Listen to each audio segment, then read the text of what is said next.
Hello student, कक्षा 12 राजनीति विज्ञान और हम पढ़ रहे थे सिक्योरिटी काउंसिल। सुरक्षा परिषद में हम आगे देखें तो सुरक्षा परिषद का मुख्य कार्य और शक्तियां हम आज देखेंगे कि सुरक्षा परिषद वास्तव में क्या कार्य करता है और किस प्रकार से कार्य करता है। सुरक्षा परिषद के बारे में हमने बहुत कुछ पढ़ लिया था। सुरक्षा परिषद बना कैसे, सुरक्षा परिषद के सदस्य कैसे हैं, वीटो किस प्रकार से कार्य करता है, ये सारी चीजें हमने देख ली थी। आज हमने देखना है सुरक्षा परिषद की शक्तियां क्या क्या हैं, उसके कार्य क्या क्या हैं। यूएनओ का सुरक्षा परिषद विश्व शांति और सुरक्षा के लिए कार्य करता है। अब ये बात आपको समझनी होगी। सवाल एक बार ऐसा भी आया था कि विश्व शांति और सुरक्षा के लिए यूएनओ का कौन सा अंग कार्य करता है, स्पष्ट कीजिए, या विश्व शांति और सुरक्षा के लिए यूएनओ के प्रयासों को स्पष्ट कीजिए। अब यहाँ सबसे इंपॉर्टेंट बात तो ये कि विश्व शांति और सुरक्षा हमें समझ में आनी चाहिए।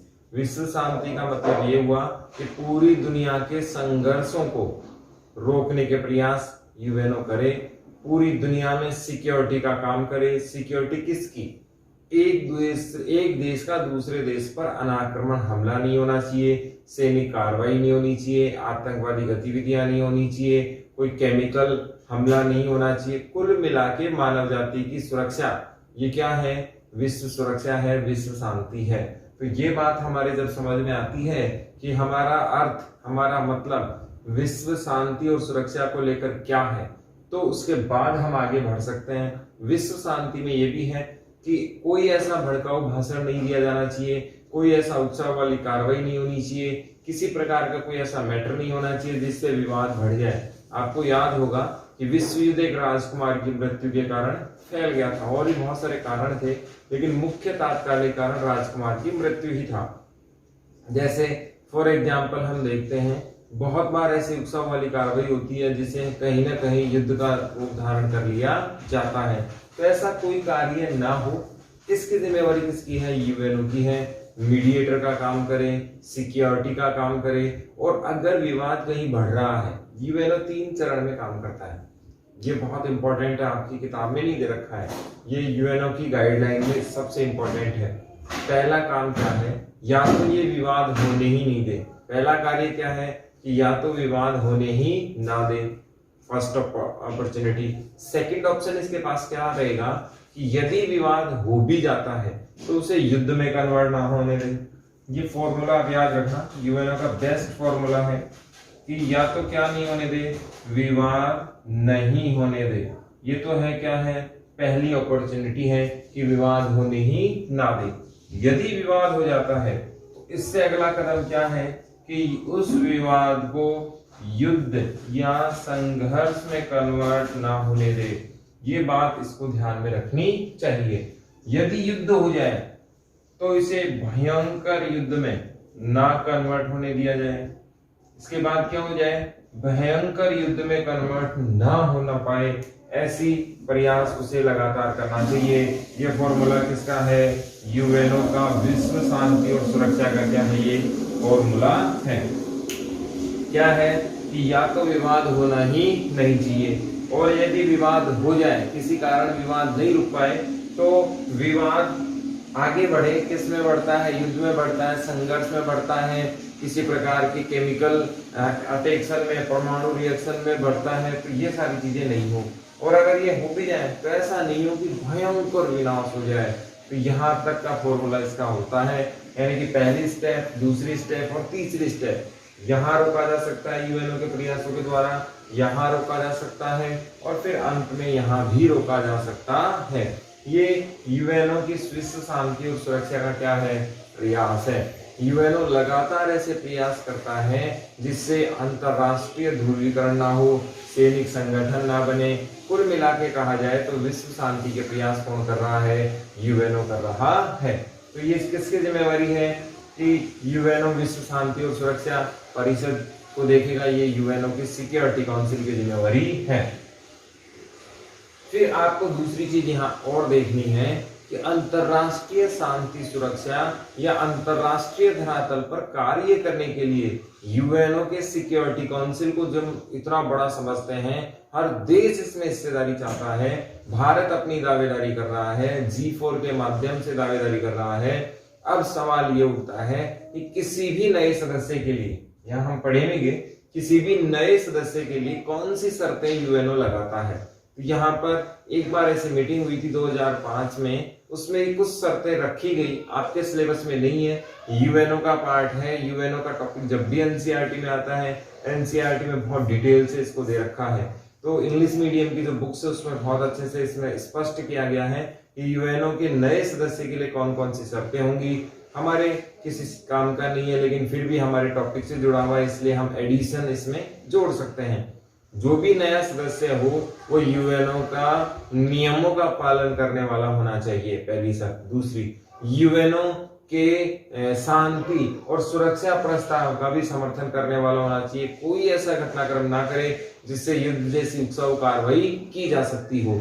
तीसरी चीज यहाँ पर इन्होंने ये बताई कि यूएनओ के बजट का समर्थन करने वाला होना चाहिए, नियमित रूप से बजट देने वाला होना देश चाहिए। चौथा, जनसंख्या बड़ी होनी चाहिए, भूभाग भी उसका कैसा होना चाहिए, बड़ा होना चाहिए, और फिर कभी भी चलाकर आक्रमण करने वाला नहीं होना चाहिए। कुल मिला के ऐसा कहा जाए तो मोटे मोटे 4-5 जो विचारधाराएं निकल कर आती हैं वो यूएनओ के नए सदस्य की प्रासंगिकता को दर्शाती हैं, नए सदस्यों की शर्तों को दर्शाती हैं। ये यूएनओ ने पहले जब मीटिंग हुई 60वीं वर्षगांठ पर यूएनओ की, तब ये बातें क्लियर की गई थी। 2005 के आसपास आप देखना कौन सी वर्षगांठ आती है, उसी वर्षगांठ पर ये लगभग बातें थी। इसमें सबसे इंपॉर्टेंट जो बात थी वो ये थी कि यूएनओ का जो नया सदस्य बने परमानेंट, ये बातें परमानेंट की हो रही है, और अस्थायी के लिए तो शर्तें पहले से ही थी। उसमें सबसे इंपॉर्टेंट बात ये थी कि ऐसा कोई देश यूएनओ की सिक्योरिटी काउंसिल में नहीं आ जाए जिसका मूल उद्देश्य अंतरराष्ट्रीय शांति और सुरक्षा को हानि पहुंचाना हो। इस हिसाब से चाइना यहाँ से बाहर जाना चाहिए, क्योंकि चाइना हाफिज सईद का कहीं ना कहीं सलाहकार रहा है, हाफिज सईद को बचाता रहा है, पाकिस्तान का कहीं ना कहीं समर्थक रहा है, और ये दोनों ही आतंकवाद के समर्थन में रहे हैं। तो यहाँ से एक नया सवाल हमारे यहाँ और बन गया, और वो नया सवाल क्या है कि यूएनओ के जो स्थायी सदस्य हैं उनके लिए क्या क्या योग्यताओं की बात चली थी, या 2005 में जो इसका सम्मेलन हुआ उसमें नए सदस्यों के लिए क्या क्या शर्तें रखी गई थी। वह कैसा देश होना चाहिए, अंतरराष्ट्रीय शांति सुरक्षा वाला देश होना चाहिए, बड़ा भूभाग होना चाहिए, बड़ी जनसंख्या होनी चाहिए। यहाँ ये सवाल मत पूछना कितनी बड़ी जनसंख्या होनी चाहिए, क्योंकि उसमें मेंशन था ही नहीं। कितना बड़ा भूभाग होना चाहिए ये भी नहीं बताया, कितना बड़ा भूभाग होना चाहिए। बजट देने वाला होना चाहिए, लेकिन बजट कितना दे ये भी उसमें नहीं बताया गया है। यूएनओ का समर्थक होना चाहिए, अंतरराष्ट्रीय संधियों को मानने वाला होना चाहिए, आगे बढ़कर युद्ध करने वाला नहीं होना चाहिए। तो क्या बन सकता है, नया सदस्य बन सकता है। तो यूएनओ के सिद्धांत उद्देश्यों से बंधा है, ये हम बात कर रहे थे। सिक्योरिटी काउंसिल के लिए हर देश चाहता है कि मुझे इसमें सीट मिल जाए, लेकिन आपको ये जानकर बेहद हैरानी होगी कि सिक्योरिटी काउंसिल कोई इंडिपेंडेंट नहीं है। सिक्योरिटी काउंसिल अपने खुलकर शक्तियों का प्रयोग नहीं कर सकता है, वो यूएनओ के चार्टर से बना हुआ है, यूएनओ के नियमावली के अनुसार नियंत्रण कर सकता है। तो ये असीमित जो शक्ति हम वीटो की बात कर रहे हैं वो कहीं ना कहीं असीमित शक्ति की तरफ नहीं जाता है। यहाँ यूएनओ के सिद्धांतों के आधार पर सिक्योरिटी काउंसिल को काम करना होता है। सिक्योरिटी काउंसिल के निर्णय यूएनओ के चार्टर के बाहर जाकर नहीं लिए जा सकते हैं। ये इसमें क्लियर हो गया कि इच्छा अनुसार ये कार्य नहीं कर सकता है। इसका मूल जो एजेंडा इच्छा अनुसार कार्य नहीं कर सकता है, इसका मतलब ये यहाँ क्लियर हो गया कि सिक्योरिटी काउंसिल अपने हिसाब से सारे कार्य नहीं कर सकता है, उसे यूएनओ चार्टर को मानना ही पड़ेगा। इसके बाद हम देखें सुरक्षा समिति के निर्णय। अब यहाँ सिक्योरिटी काउंसिल के जो निर्णय होते हैं इसमें भी अलग अलग एजेंसियां बनाई जाती हैं, अलग अलग कार्य के लिए अलग अलग क्षेत्र के लिए समितियां बनती है। इसमें एक सुरक्षा समिति है, उसके निर्णय क्या हैं। अब आपको ये बात बहुत अच्छे से समझनी है। दो शब्द यहाँ पर हैं, पहला है निशस्त्रीकरण, निशस्त्रीकरण, दूसरा है निरस्त्रीकरण, निरस्त्रीकरण। ये बात आपको ध्यान से समझनी है। निशस्त्रीकरण तो आपको सबको पता है, अस्त्र शस्त्रों को क्या करना है, कम करना है, क्या कहलाता है, निशस्त्रीकरण कहलाता है। निरस्त्रीकरण क्या है, भयंकर हथियारों के इस्तेमाल पर रोक। ये शब्द आपको बहुत अच्छे से ध्यान रखना है। निरस्त्रीकरण क्या है, निरस्त्रीकरण, वास्तव में ये निरस्त्रीकरण ही आपको याद रखना है। निशस्त्रीकरण तो हमने बहुत बार पढ़ा है। निशस्त्रीकरण का अर्थ होता है हथियारों की होड़ में कमी, हथियार को कम करना। ये सब किससे जुड़े हुए हैं, निशस्त्रीकरण से जुड़े हुए हैं। निरस्त्रीकरण क्या है, निरस्त्रीकरण का अर्थ होता है भयंकर हथियारों का रोक। जैसे करगिल के टाइम हम बात करें 1999 इंडियन और पाक के मध्य कौन सा युद्ध हुआ, कारगिल का युद्ध हुआ। और आप जानते हैं दोनों ही देश परमाणु संपन्न हो चुके थे। तब 1998 में हमने पोखरण में और पाकिस्तान ने चंगाई पहाड़ी, जगह का नाम है, यहाँ पर इन्होंने परमाणु परीक्षण कर लिया था। लेकिन आप जानते हैं दोनों ही देशों ने परमाणु बम का इस्तेमाल नहीं किया। तो परमाणु सुरक्षा या भयंकर हथियारों के इस्तेमाल पर रोक लगा देनी चाहिए। आपने देखा होगा कि जैसे ही चाइना का मामला ज्यादा उलझ रहा है, अमेरिका कहीं ना कहीं क्या चाहता है, परमाणु का वेटेज चाहता है, एडवांस चाहता है। अभी खबरें आ रही हैं कि ट्रंप ने अपने परमाणु टीम से ये पूछा है, आपको याद रखना है, सवाल बहुत जबरदस्त है, अमेरिका का रक्षा विभाग कहाँ है, पेंटागन। अमेरिका का रक्षा मंत्रालय की जो महत्वपूर्ण यूं कहीं बिल्डिंग है वो कहाँ है, पेंटागन में है। सुरक्षा यहां से ही होती है। अब इससे इसका जब जिक्र चला है बीच में, तो यहाँ पर एक बात और, एक सवाल और याद रखना। 9/11 का जो हमला हुआ था, पाकिस्तान से 4 प्लेन इसमें उड़े थे। इसमें एक वॉशिंगटन डीसी में गिर गया था, एक पेंटागन में, और दो उसमें से थे जो वर्ल्ड ट्रेड सेंटर पर गिरे थे।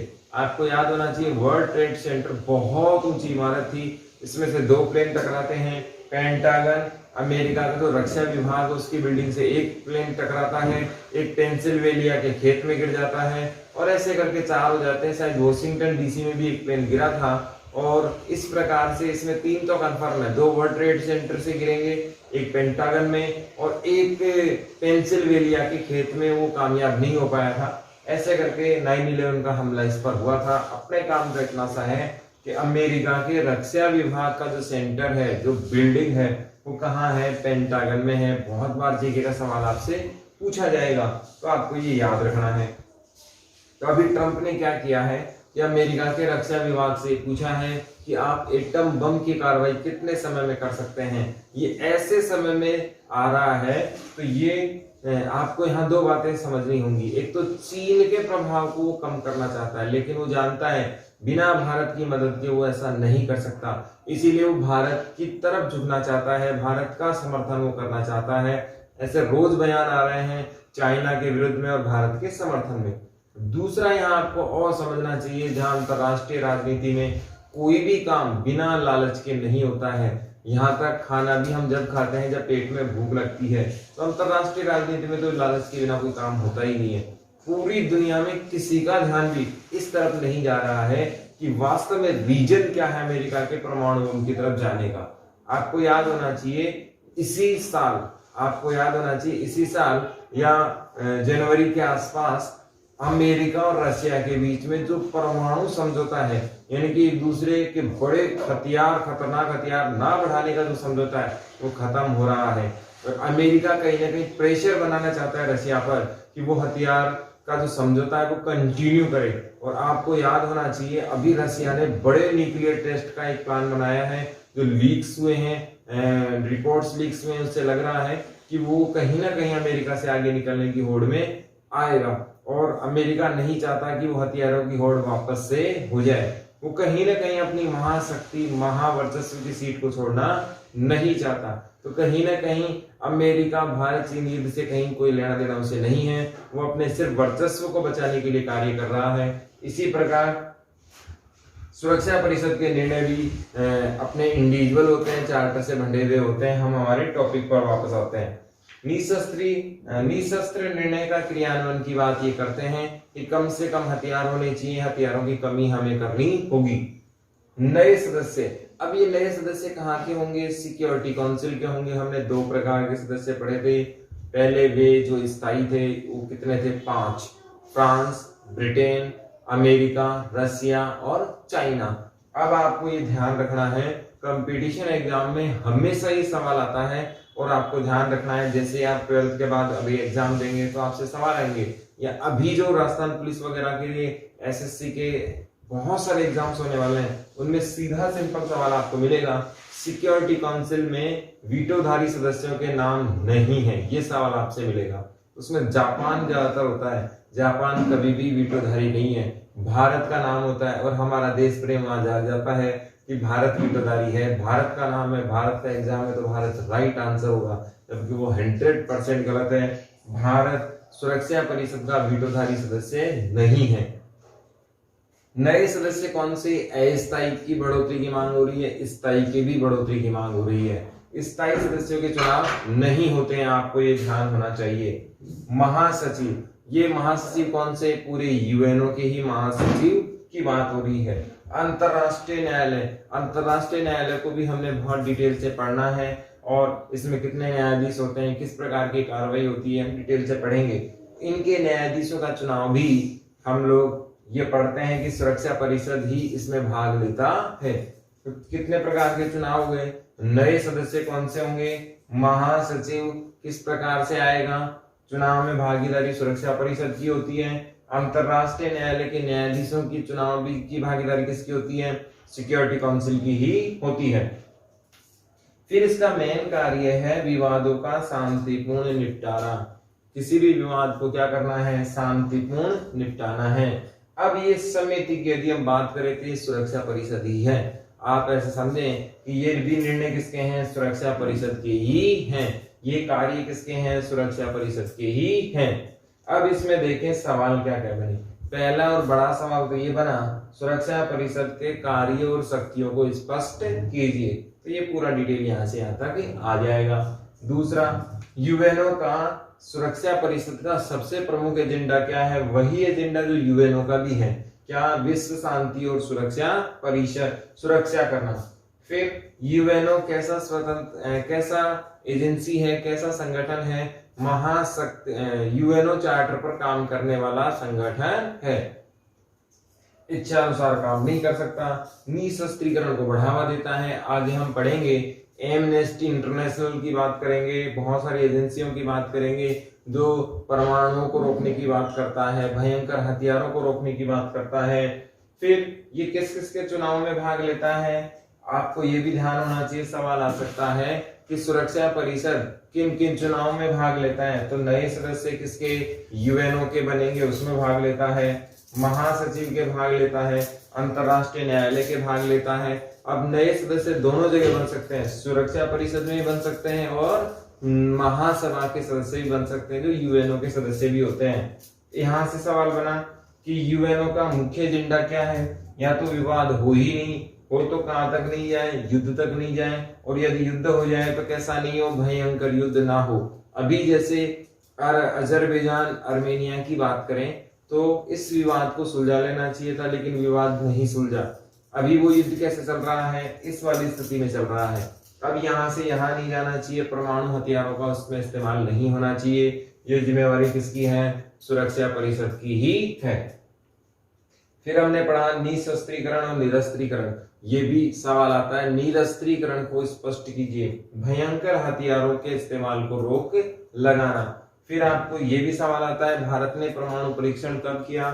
98 में। कहा किया? पोखरण जैसलमेर में किया, और ये भूमिगत परीक्षण था शांति के लिए। अब यहाँ एक सवाल और, भारत के परमाणु पॉलिसी का स्लोगन क्या है, या भारत की परमाणु नीति का मुख्य उद्देश्य क्या है? भारत की परमाणु नीति का प्रमुख उद्देश्य है first no use, no use and first, यानी कि पहले हम कभी भी यूज इसे नहीं करेंगे। ये हमारी शांति के लिए है, सुरक्षा के लिए है, या यूं कहें विकास के लिए है। कभी भी आगे बढ़कर हम हमला नहीं करेंगे। नो फर्स्ट यूज की पॉलिसी हमारे यहाँ है। आप ध्यान रखना, भारत की नो फर्स्ट यूज पॉलिसी है।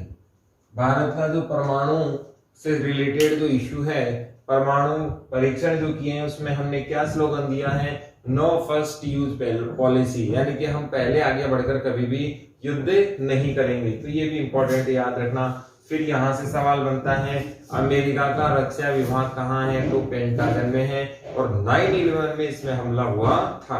इतनी बातें हमारे इस टॉपिक से संबंधित हैं।